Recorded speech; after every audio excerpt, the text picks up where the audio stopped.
Hey everyone, welcome back to my YouTube channel. I'm Josh Black, a senior concept artist at Stoke Games, and I also teach figure drawing and anatomy online on Proko.com and Gumroad, where you can find my tutorials, my brushes, ebooks, and of course here as well on YouTube, and soon to be on Patreon as well.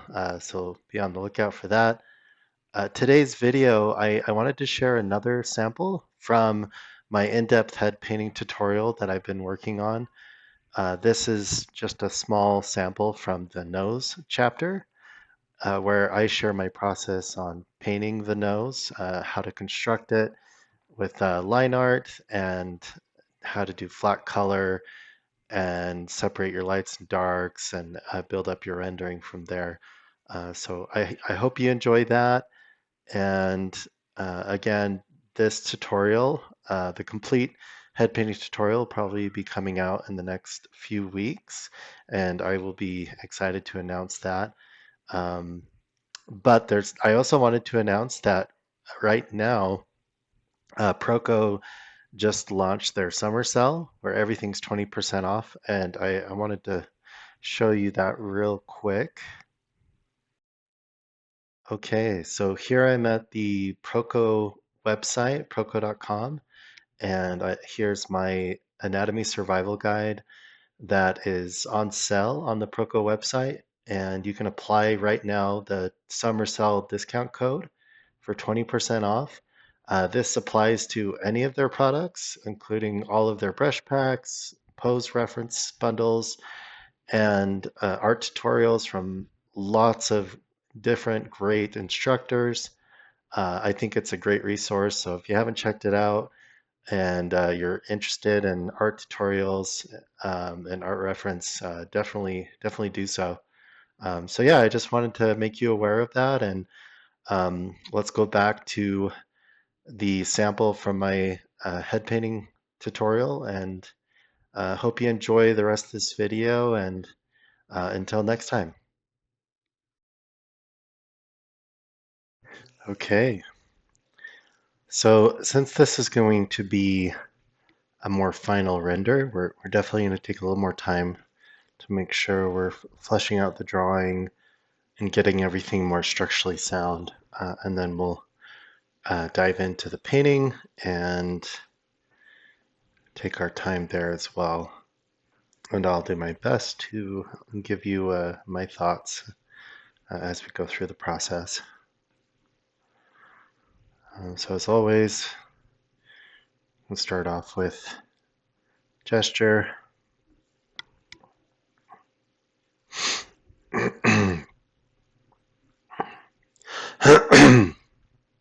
Sorry, my throat's been having a hard time.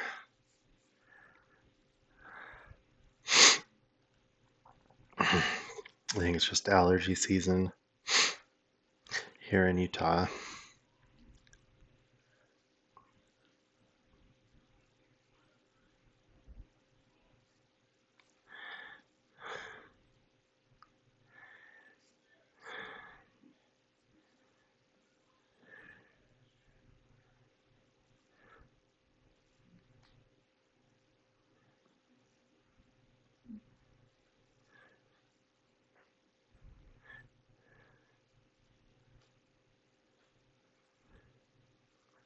So you can see the perspective of the eyes here is tilted upward, favoring the right. And so I want to keep that consistent throughout the gesture and the construction.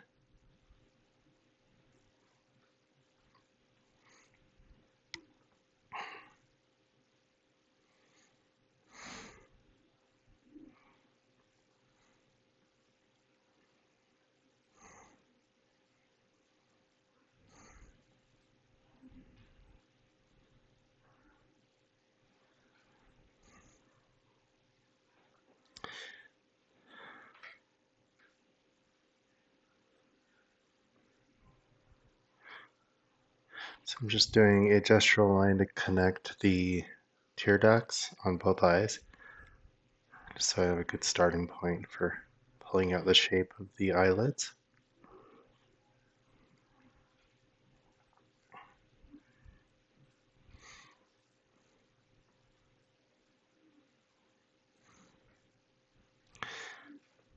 There we go.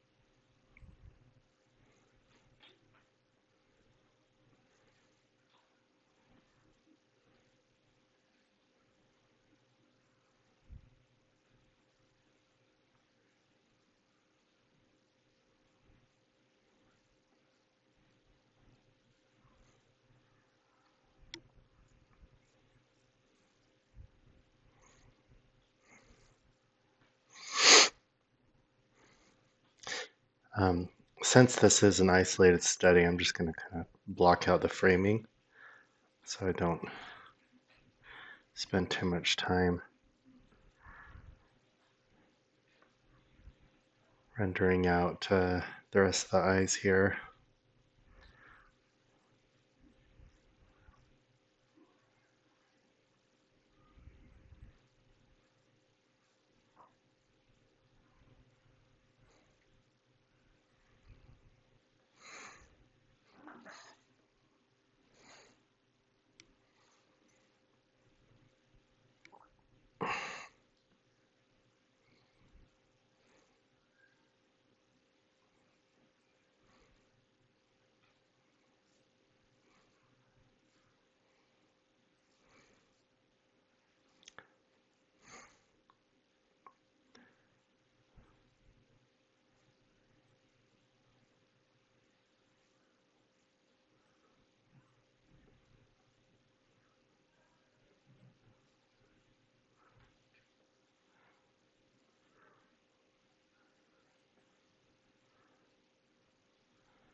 When you're drawing those eyelashes, it's always, whenever you have the opportunity, try to just clump all the hairs together into larger shapes instead of trying to draw out each individual hair.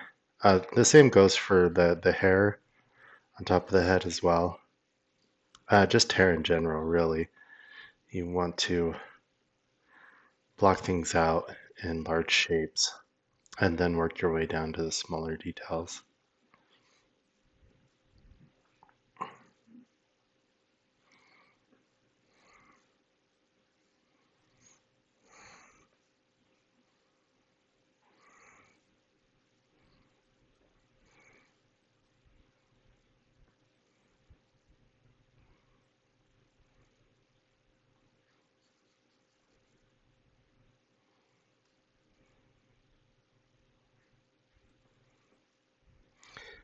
Let's do a slight indication of the pupils.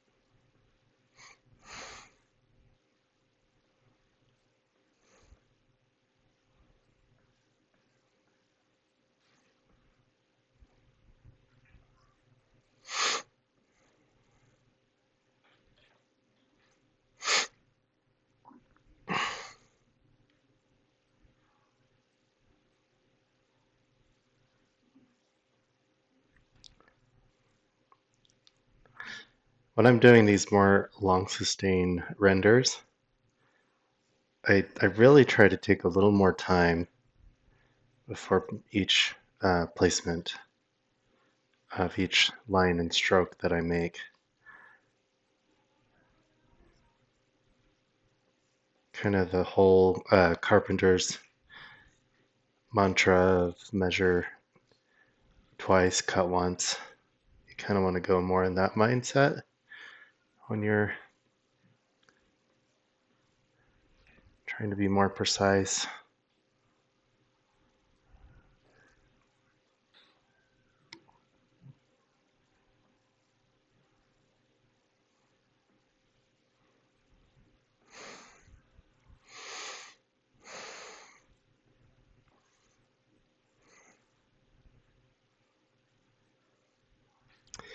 And one thing that really helps is just trying to look at things as shapes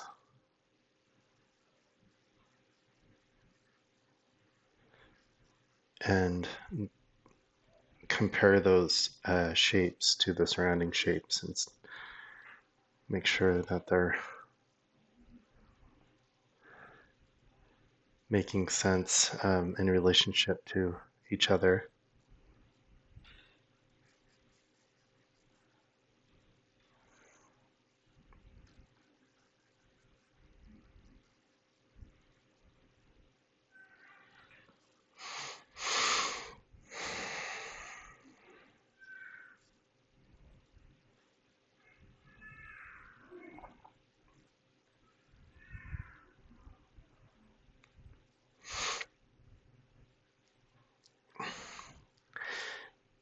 So right here, I'm noticing that the side of the screen left nostril lines up with kind of the base of this, the hood of the eye here.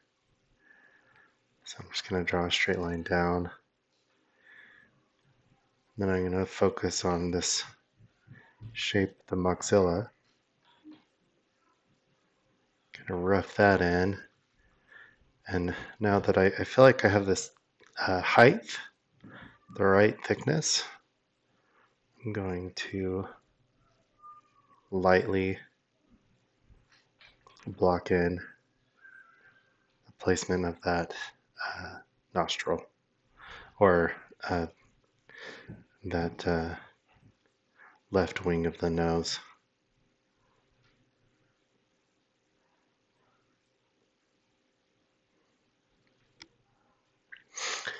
And I'm going to try to do something similar on this right side.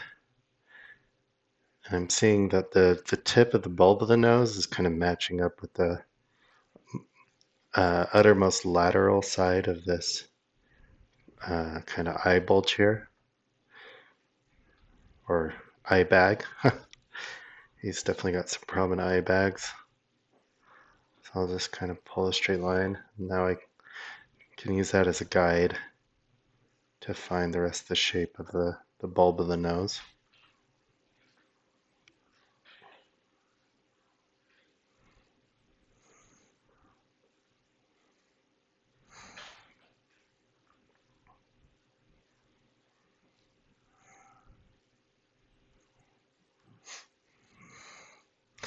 I'm going to do the same thing to find the end of the septum here, where it kind of starts disappearing into shadow. That lines up with the tear duct here on the right eye. So I'm going to draw a straight line down to get that measurement more correct. So it's those types of angle comparisons and constantly measuring and comparing where different points match up with each other that will help you map out a likeness of the subject when you're focusing more on that outcome. It's worth taking a little more time and kind of using those shorthand techniques to get your proportions and measurements more correct. Yeah, it doesn't have to be perfect, because once we start the painting process, we can kind of course correct and adjust things where they're not quite lining up. But I personally find it to be very, very helpful when you start out with a strong drawing or gesture.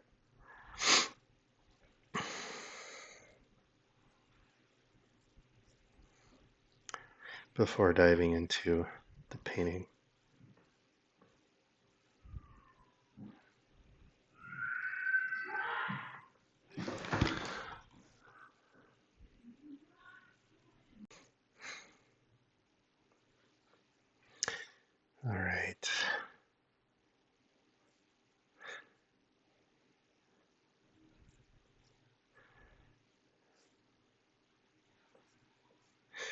So as I said before, really you're just almost creating this puzzle of abstract shapes that you're deciphering from the reference image here and interlocking them together to create the full picture. And sometimes those shapes are created by light and shadow. Um, for example, this cash shadow here is one of those shapes. And blocking that in can be a point of reference to help you find the next shape, the next set of shapes, making sure those are where they need to be as well. So each additional mark you make that's more or less correct or in the ballpark gives you another point of another great point of reference to use to ensure that the next mark or the next set of shapes are going to be placed in the correct location as well. Hopefully that makes sense.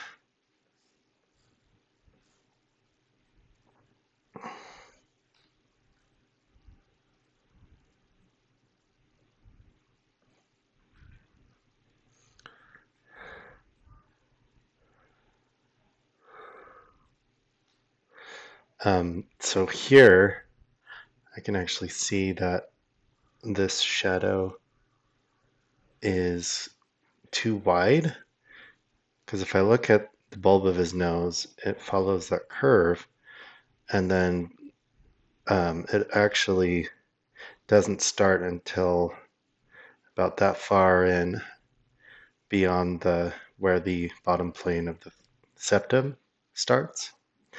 So I'm just going to use the transform tool and pull that in and then clean it up a little bit.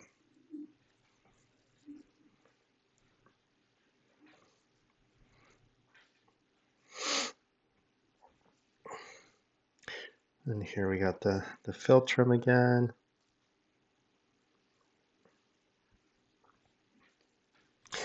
So we don't really see much of the mouth, so I'm going to go ahead and just kind of crop it off right there. Actually, maybe a little bit lower.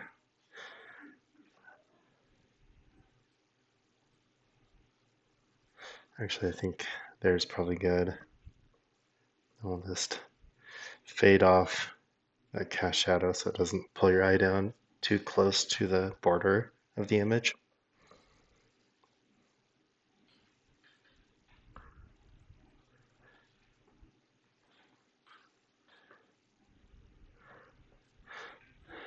All right, so I think I've almost got this mapped out. Just defining that side plane of the bulb of the nose there.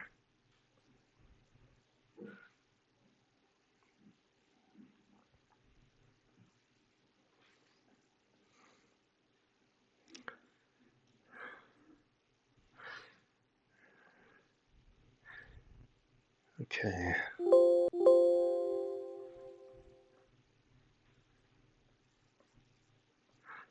So now I think we have a pretty strong gesture and blockhead for us to paint over.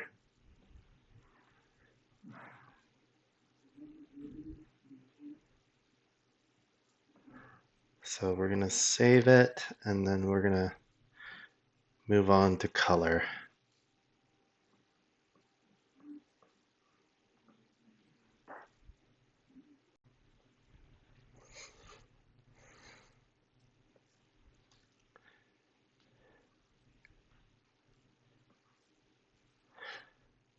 All right.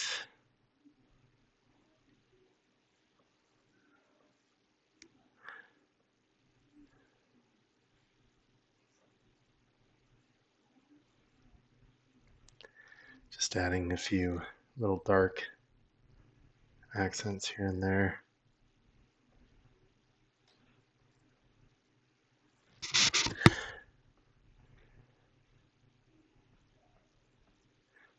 punch that core shadow in the front.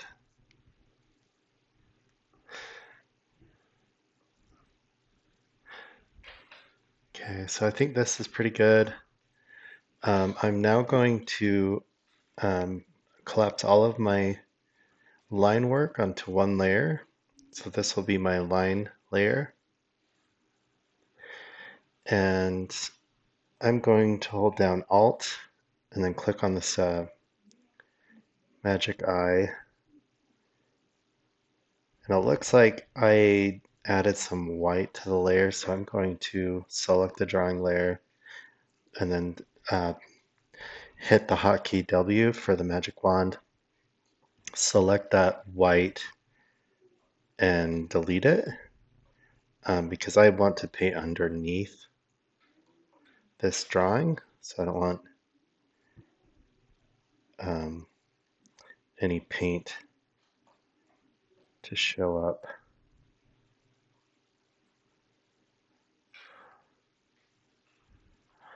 I guess that won't matter much. Okay, so now we have our drawing layer, and one thing I like to do is colorize the drawing layer.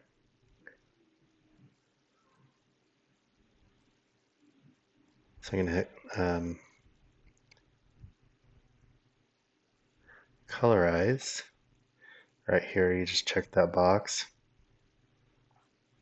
Then I'm going to increase the lightness, increase the saturation.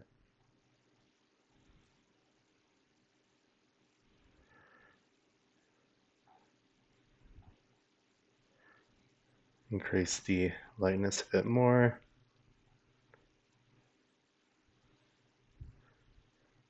And I want the line work to have like a burnt sienna color to it. That way, if any of the line work shows through, it's going to feel like a warm dark accent that you'd see in flesh tones, and not like a dark black line that's going to kind of deaden the image and fill out of place.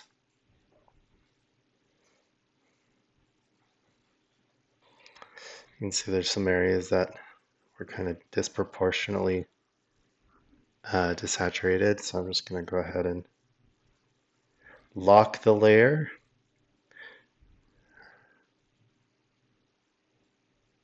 Not lock the, yeah, lock the transparency of the layer. I just selected that burnt sienna color and just kind of filling those areas in. Not perfect, but at least it gets rid of those little saturation points. Okay, so that's the line layer. I'll go ahead and save that.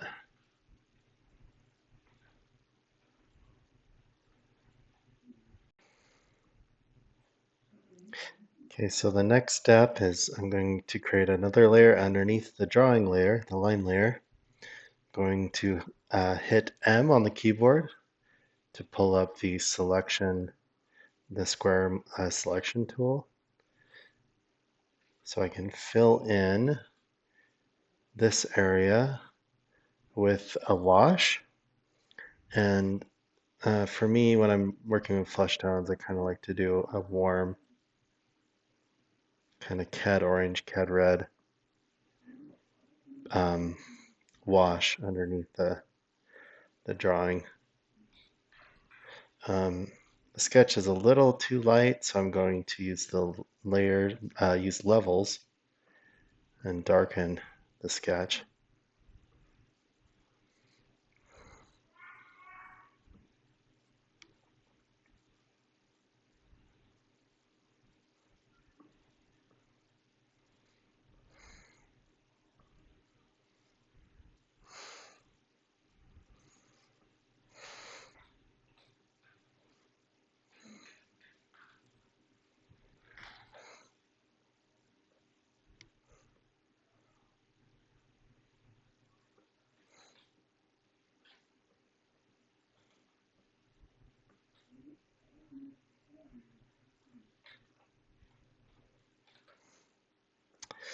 And again, I'm just selecting those little areas that are getting blown out with saturation and pulling down the saturation so it's matching the rest of the line drawing.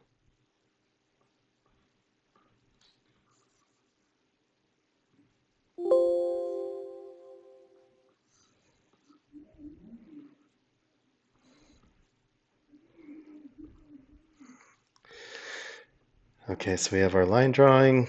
We have the wash underneath it. I think that feels pretty good. Maybe we can lighten that just a bit. I'm just gonna lighten the opacity to like 98. And now we're ready to add local color. So I'm gonna add another layer above our wash layer. And this is where I switch over to the textured square brush. If I can find it.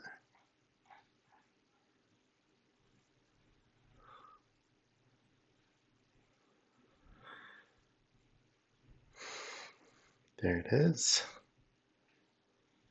And so on this layer, I'm going to add the local colors, and they're going to be flat. It's almost like I'm approaching this like I was just doing a coloring book and filling in the lines. I'm not worrying about gradients. I'm not worrying about highlights or dark accents. I'm just getting the flat local color. And what do I mean by local color? The local color is referring to the intrinsic color of the object. So, for example, like the local color of a fire hydrant would be red, right? Um, but when it's in an environment where, let's say, it's a nighttime scene, that red will be affected by the blue lighting of the nighttime scene, and the red will become will be much cooler um, and have a lot more blue in it. And that's when the local color is affected by the ambient lighting. So here at the flesh tones, the skin is going to have its own local color and value, and the sclera, the whites of the eye, will have its own local color, and so will the irises and the background and the hair. So that's the step we're doing here. So the first object I'm going to color in is the skin. And it doesn't have to be perfect, but you just want it kind of in the ballpark. So I think what we're going to do is we're going to say the light source here is um, cooler, and we're just going to do warmer shadows. So I'm going to do a local color of the skin that's overall warmer. Let's see. Yeah, that feels about right. Maybe a bit darker in value. You kind of want it closer to what the midtones would be. I think the midtones is kind of a good um, area to find your local colors.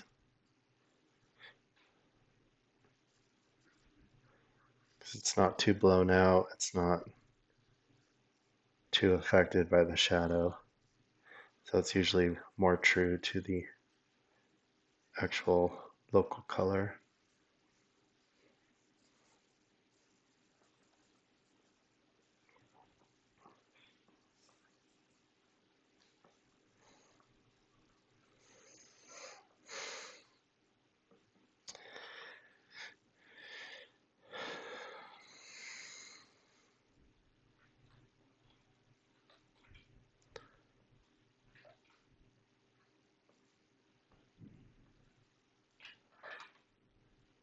All right, I'm just gonna have to paint that out.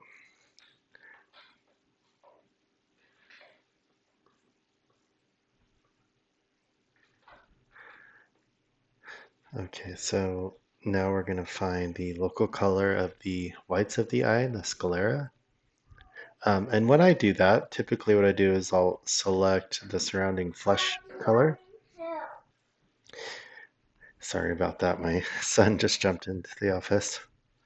Um, so to find the local color of the white of the eye, typically what I do is I kind of select the surrounding flesh tone using the magic uh, color grabber. And here I'm going to pull this into view so you can see. So that's the color of the surrounding skin. And then I'll just kind of pull it more to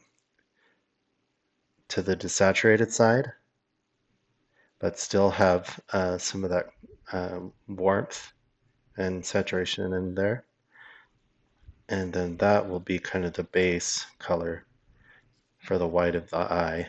You never want to go 100% white for the white of the eye because that would look very weird. It would look like the eyes are glowing and uh, like something is definitely not right with this person that you're looking at.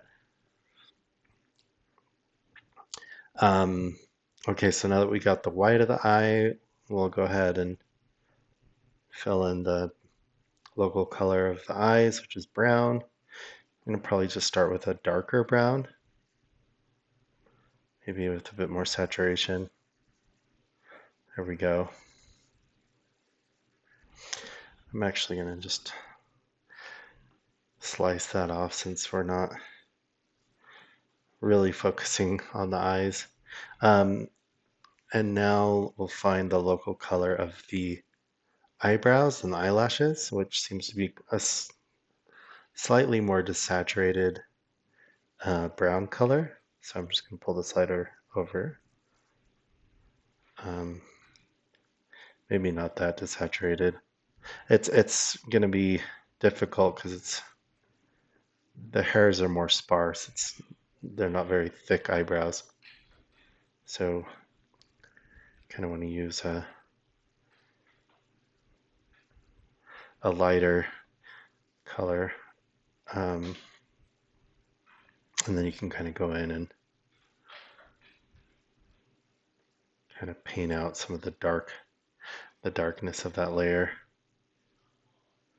Now we'll do the same with the eyelashes. And now we'll do the local color of the background, which is definitely uh, a warm gray, more desaturated. Maybe not quite that desaturated, a bit lighter. So I'll fill that in.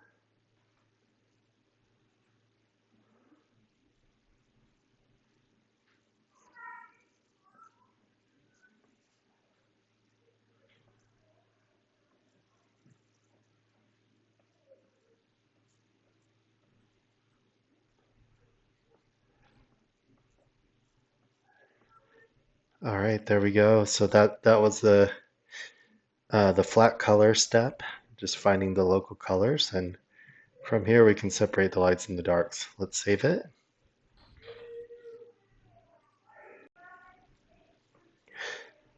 Okay, so this next step is graphically separating the lights from the darks.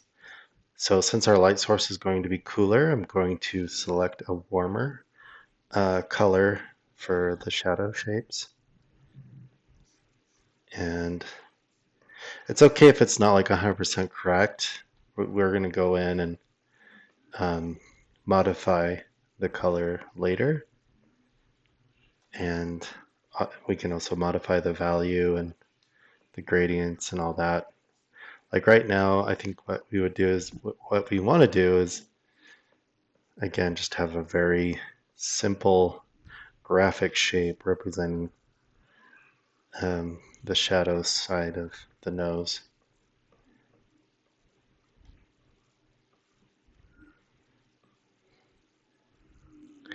See, I can even include this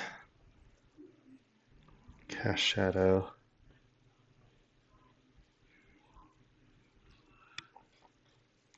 There's some shadow here in the corner of the eye.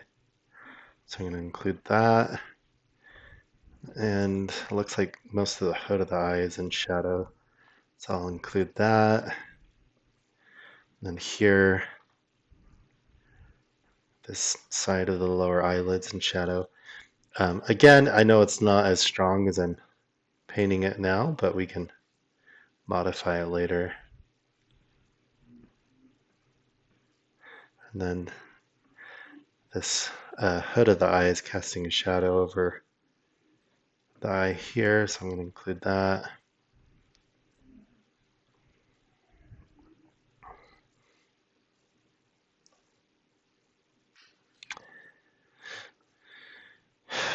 Okay, that's looking pretty good to me. I think we've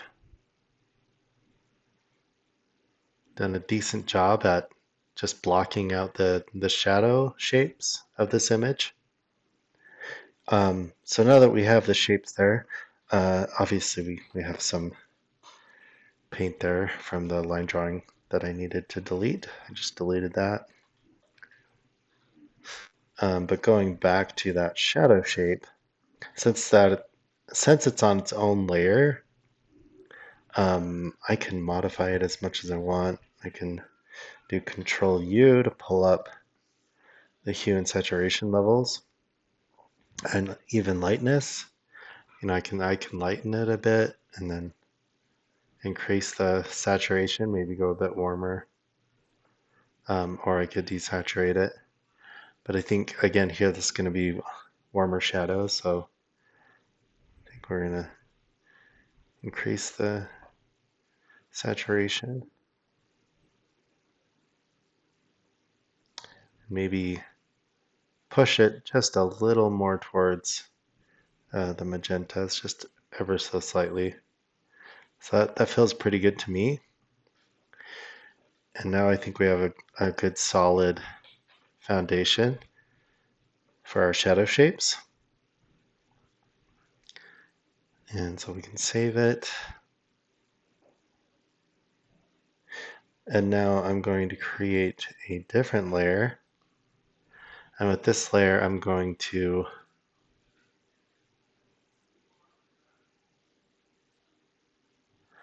kind of block out the midtones, the halftones. So I'm going to select this local color and I'm going to increase the brightness, lighten the value just a bit and to saturate it. And also I'm going to move it more towards the yellows.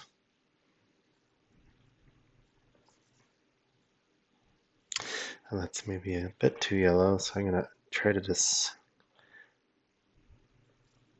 increase the saturation a bit more. Maybe pull it down just a smidge more towards the reds. Now it's too saturated. Okay, I think that feels pretty good. So we're going to use that, I think mostly for the cheeks and the eyelids. One thing we're going to worry about soon is subsurface scattering and color variation within the skin tones. Again, here we're mostly just working with the values.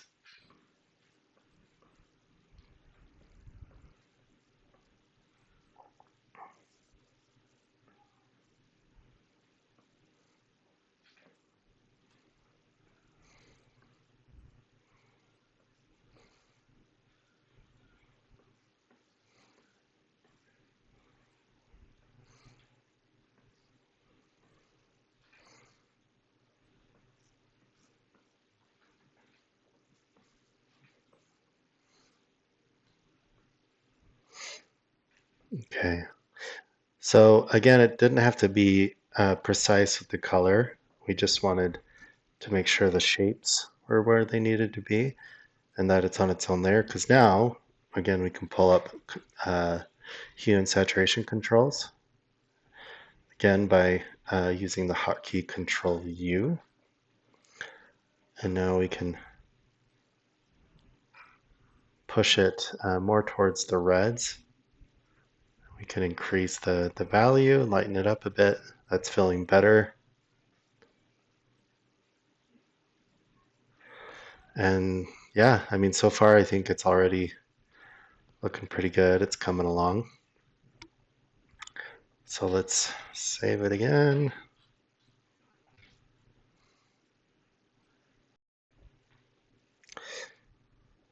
All right, so at this point,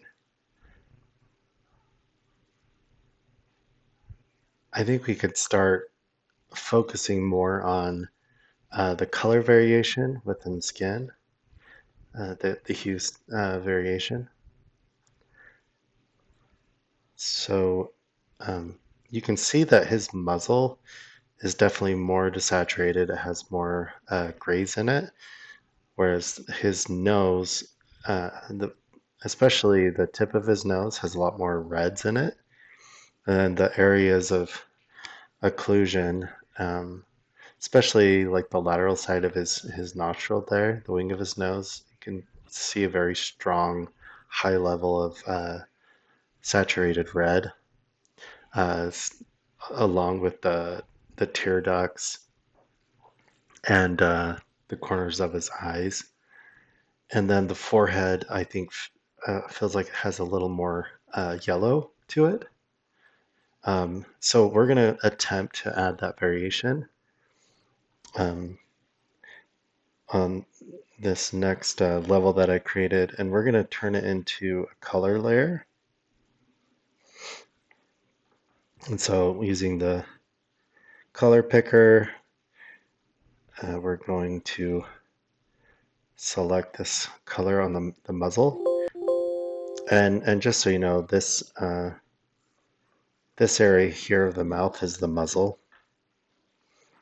Um, and like I said before, that's definitely more desaturated, has more gray in it.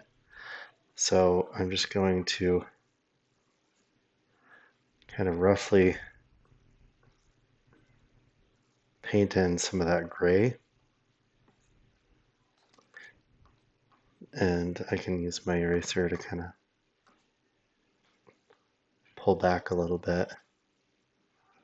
So it's not quite too strong, but like already that feels more closer to the image. And then with the nose, the bulb of the nose, we can select that color just to get us in the ballpark, and then we can pull it more in the saturated range and closer into the reds.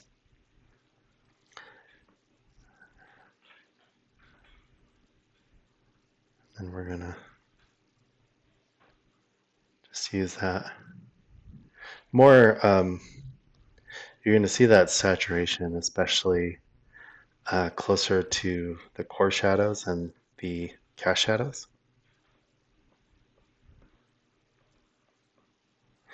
And that's more of the subsurface scattering.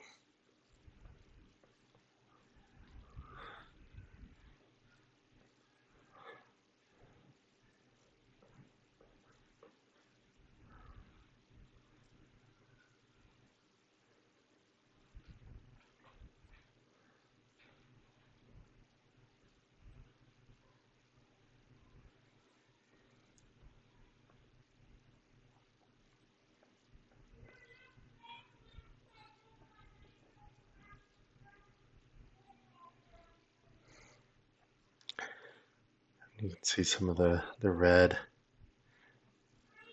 and the thickness of the lower eyelids.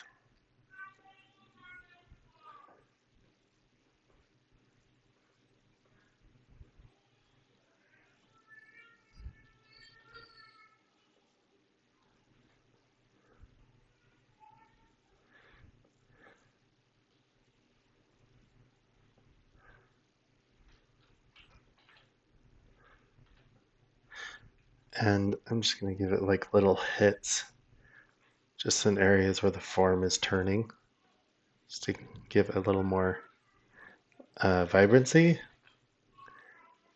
and give it more of that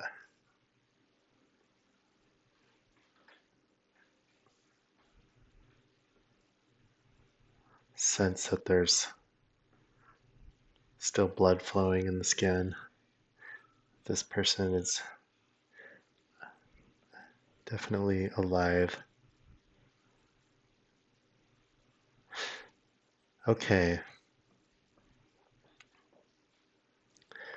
so we've kind of hit the nose, got those areas of subsurface scattering. We saturated kind of the muzzle area, and like I said, in the forehead, I think we could try adding just a little more yellow.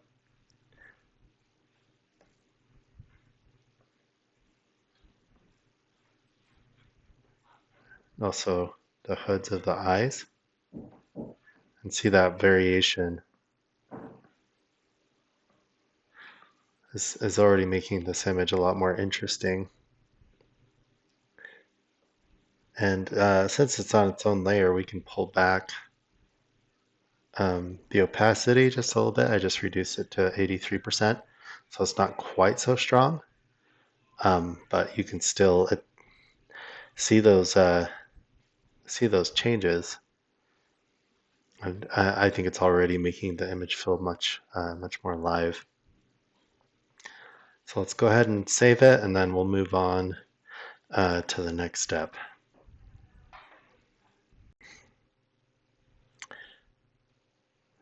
Okay, so I think the next step at this point, I'm going to take the line drawing and see when I turn that off, you can see we're kind of getting in the ballpark. We're definitely missing the dark accents, the areas of occlusion, and of course the highlights. And I think the nose, in order to have it be separated more from the cheeks, the surrounding cheeks, we could give it a hue, a hue difference. Perhaps we could again push it more in the reds. So that's what we're going to do with this next layer.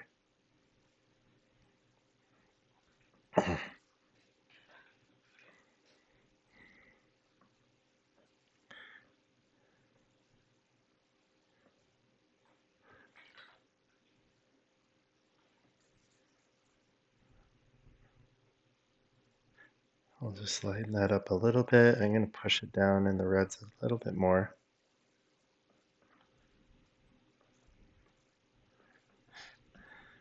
All right. Okay, I think that's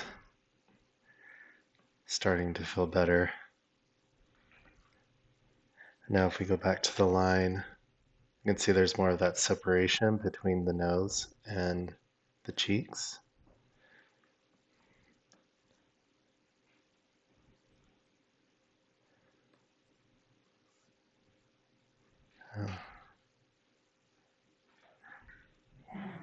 I want to make this plane, since it's turning away from the light source a bit darker, but not by much.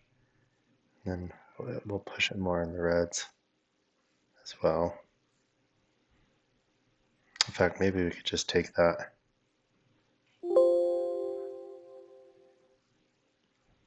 saturation from our subsurface scattering layer, and we'll just kind of pull that in. Okay, yeah, that's definitely feeling better. Then we'll add another layer, and this one will be for our dark accents.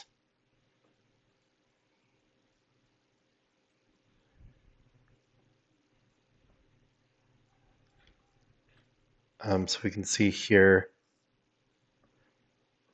the nostril is definitely a dark accent. It's almost entirely in shadow. Very little light is getting in there. And same with this cast shadow. So we're just going to treat that whole shape as a dark accent.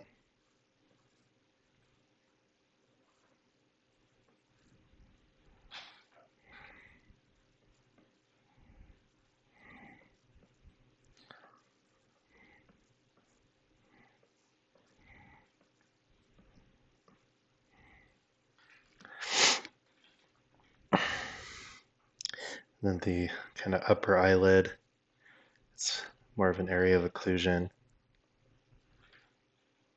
And then here, the corner of the eye that's like really recessed there is a nice strong dark accent. And the pupils too usually are closer to being dark accents.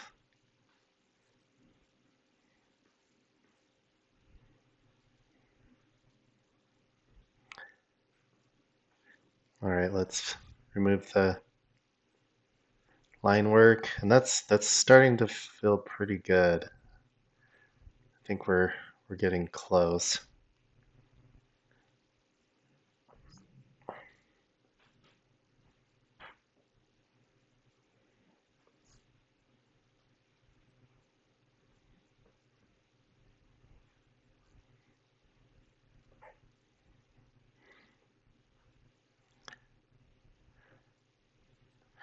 So I'm going to go ahead and kind of punch that core shadow at the tip of the bulb of the nose.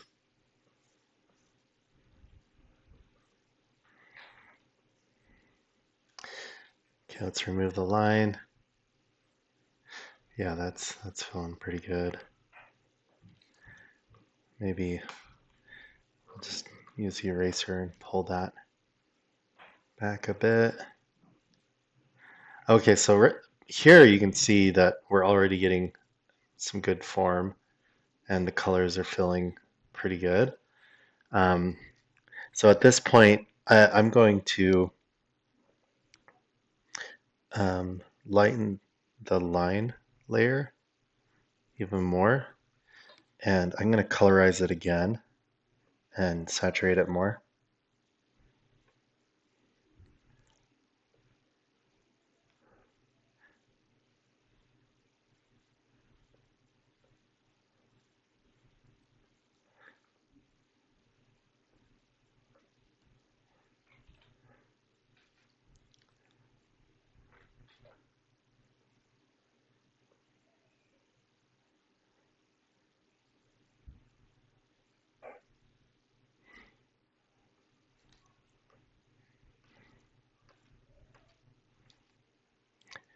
And now I'm just going to go in and kind of start erasing the line where it's just not really making much sense.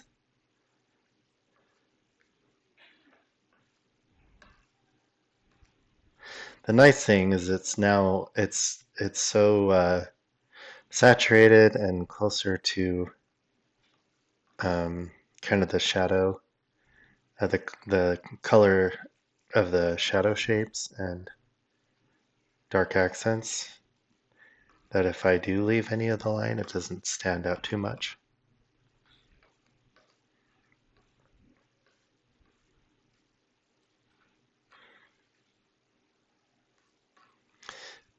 All right.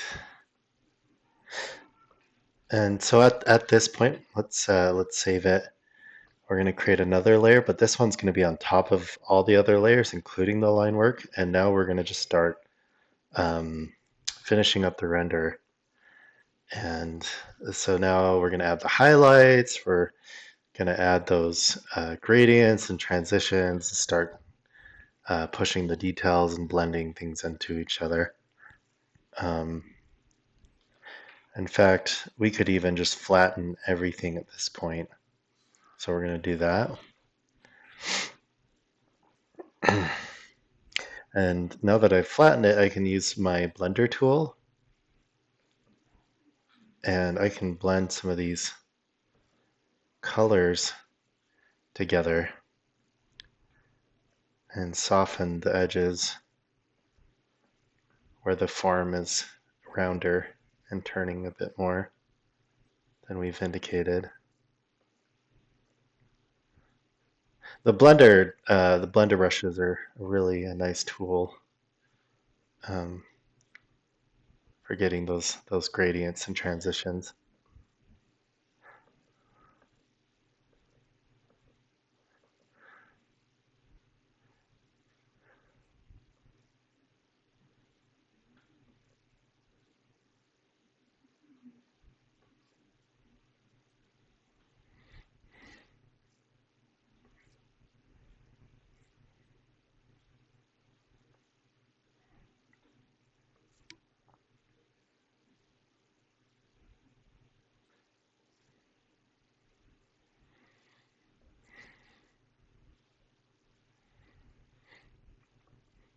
And you can see there's a bit of a fall off right there with that cast shadow, where it kind of goes from sharper a sharper line to a softer line.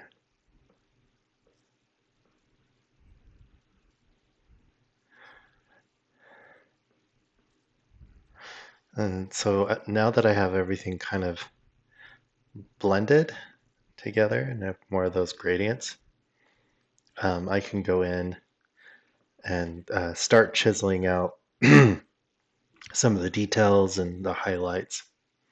I think at this point I'm going to go ahead and throw in the highlights. Let's save it first.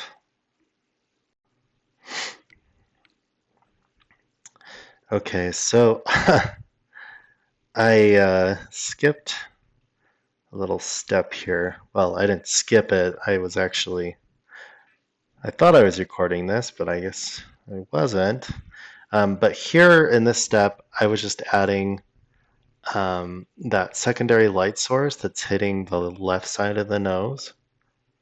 And you see how much that's adding form in the shadow shapes of the nose. And yeah, just cleaning up a few little areas.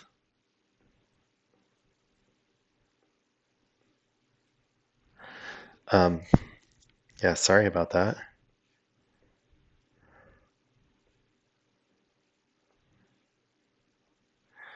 I also kind of cleaned up the dark accents within the nostril and from the cast shadow. At this point, I think we can start adding some highlights and having some fun here. As I said, we're going to do some cooler highlights.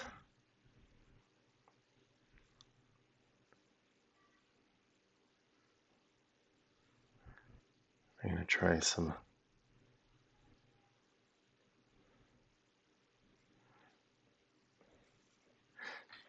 That's going to be. There we go.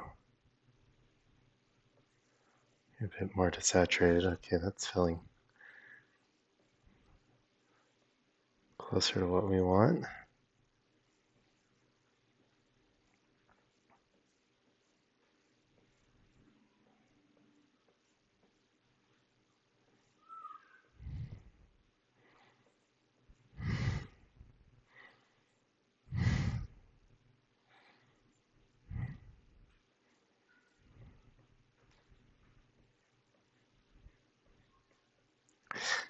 So I'm just gonna go ahead and exaggerate these highlights, and then I can pull them back by lessening the opacity of the layer.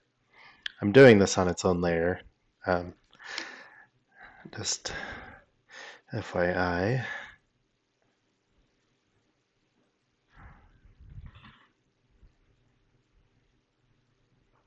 Again, there's a little bit of a highlight here, where that little liquid buildup between the eyeball and the lower eyelid forms.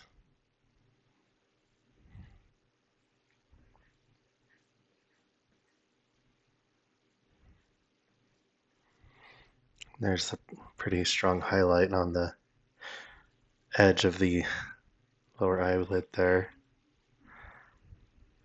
And we have that on this side as well. Not quite as strong. We'll probably pull back, but we can also see that highlight of that liquid that forms there in the corner.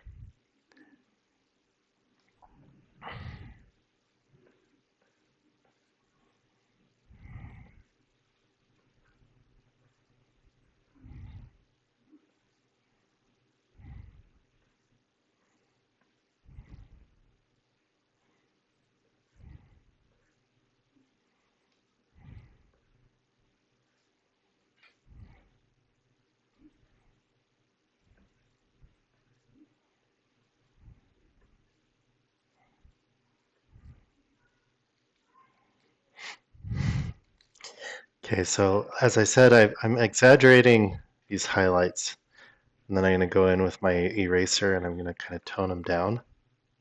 The one that I want to be popping the most is the one on the nose. So these other ones I can kind of pull back on.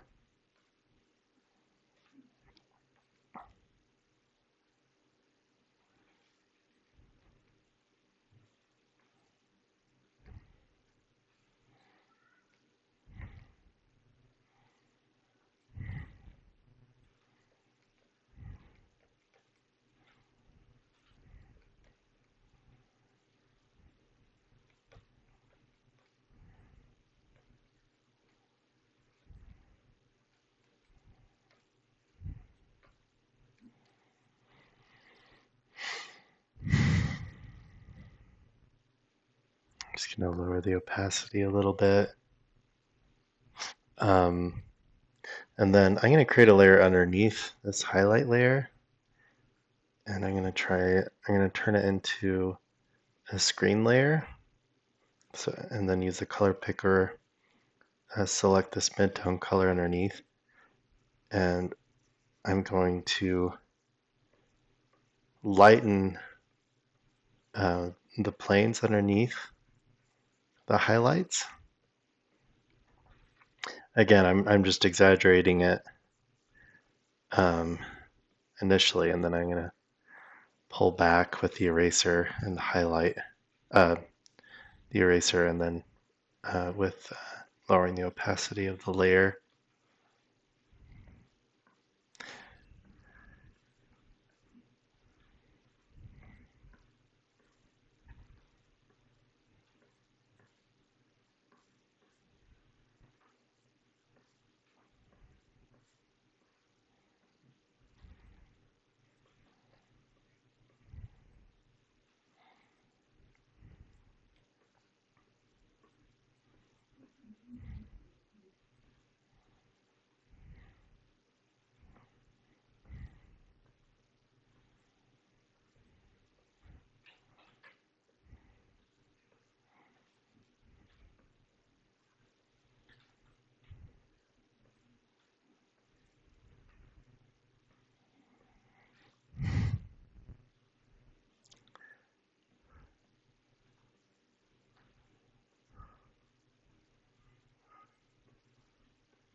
All right. I think we can probably hit the... It's almost like I'm re-hitting all the areas that are those light shapes. And again, this is a screen layer. And now what I can do, once I've kind of blocked that in, I can just lower the opacity until it feels closer to the reference.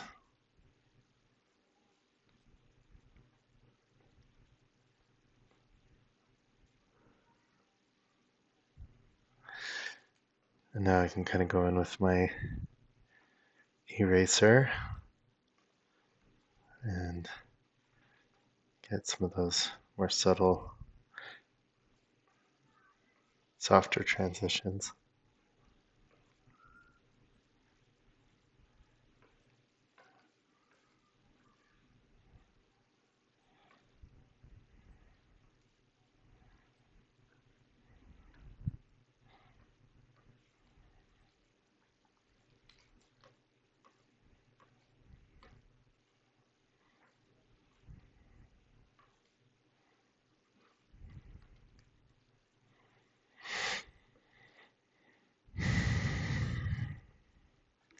And now that I've done that, I could probably increase the brightness of the highlights, get those to pop a bit more.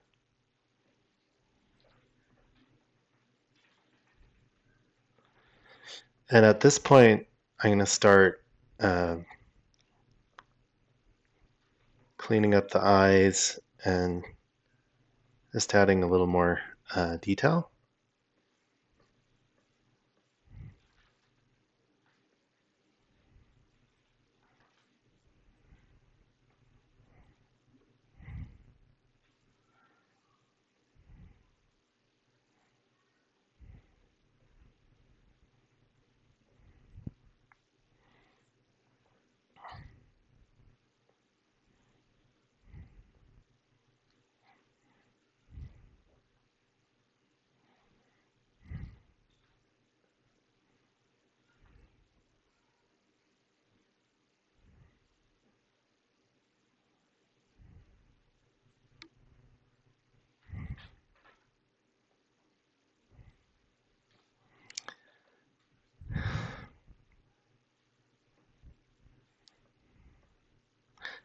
And here on this nose highlight, just trying to show off those the texture of the pores a little bit.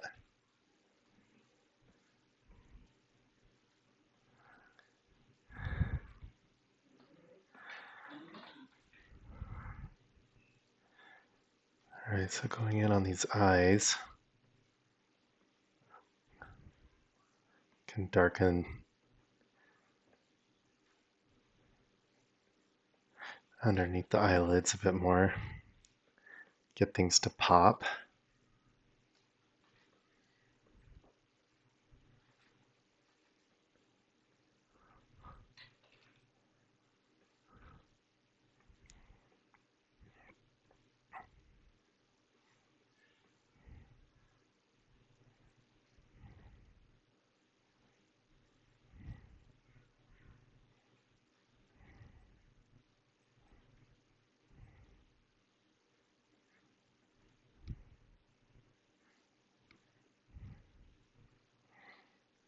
And you see there's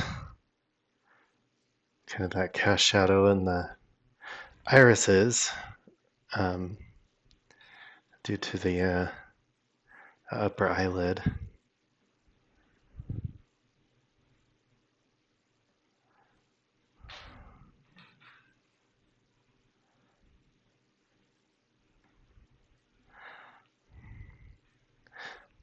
So I'm going to kind of soften those edges now.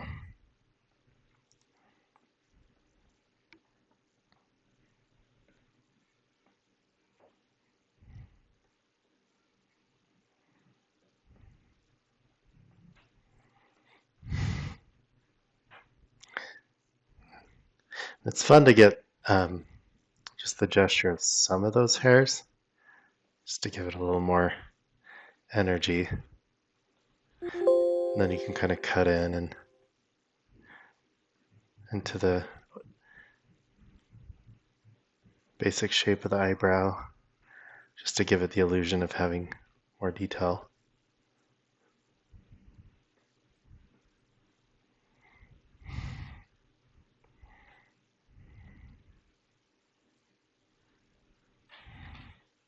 Do the same thing with the eyelashes.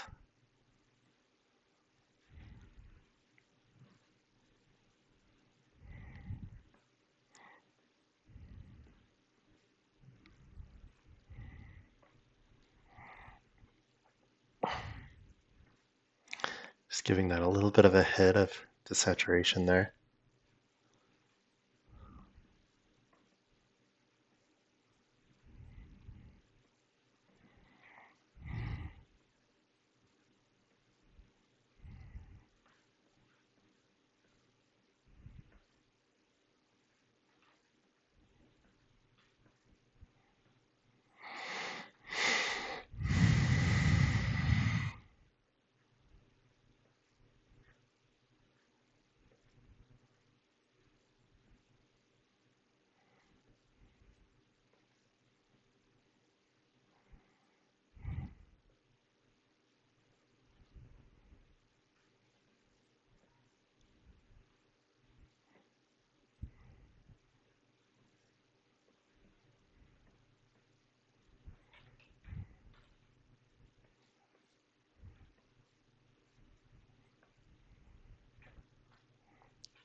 It's a little bit of a highlight here.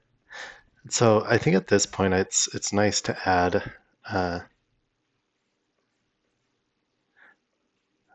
more obvious signs of brushstrokes, just to give it more of a traditional feel.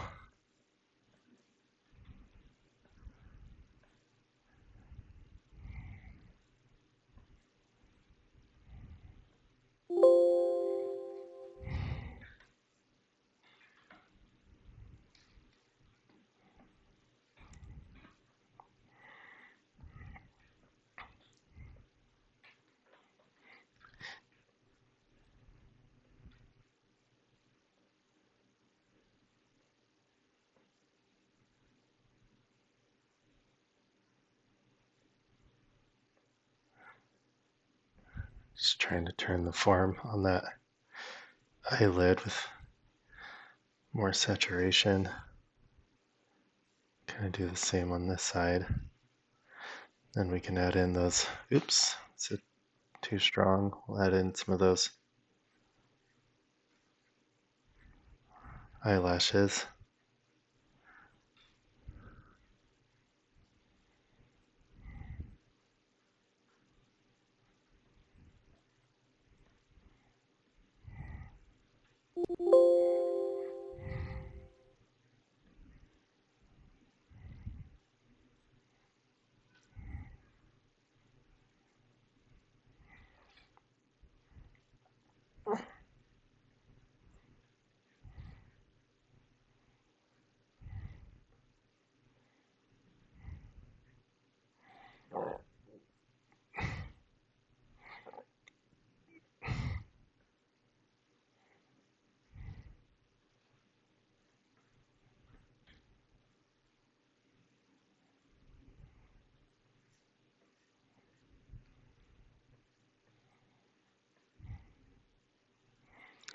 Just gonna punch that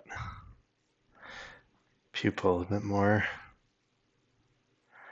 I can see there's a little bit of desaturated orange on this side of the eye.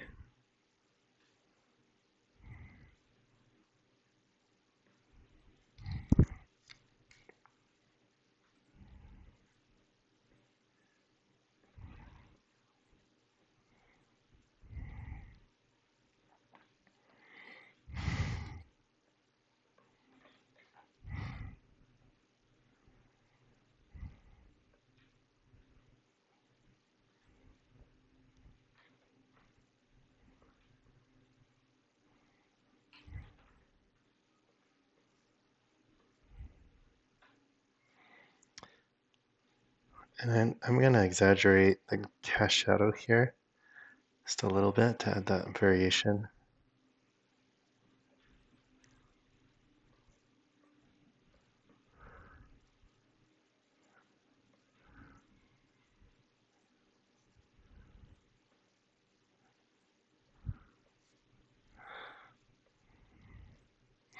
I'm just trying to give that top plane just a little more width.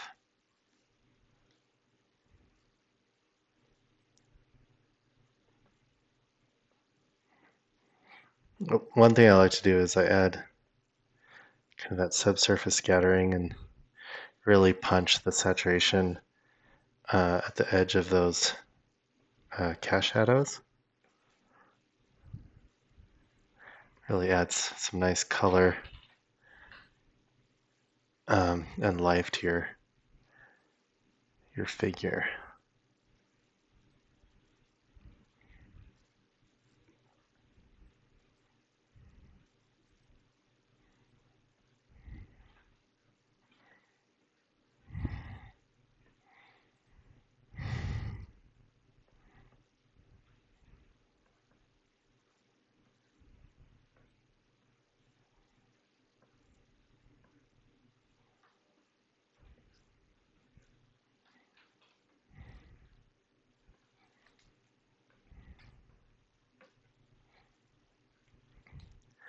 All right, let's go ahead and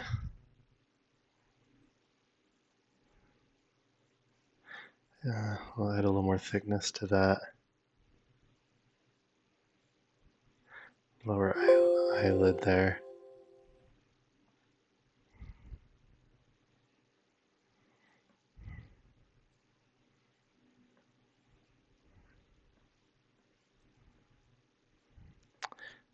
I need to give it just a little more saturation and value. Just darken it up a bit.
I'm going to clean up that highlight on that lower eyelid.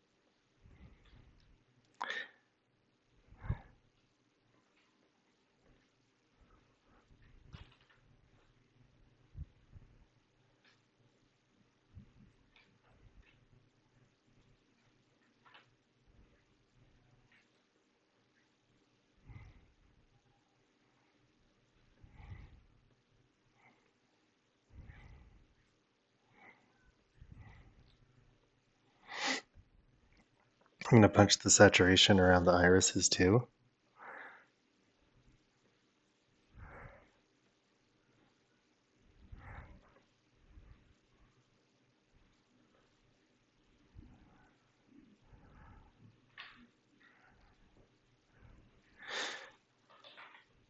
All right, let's save it and then we'll just do the final pass and we'll call this done.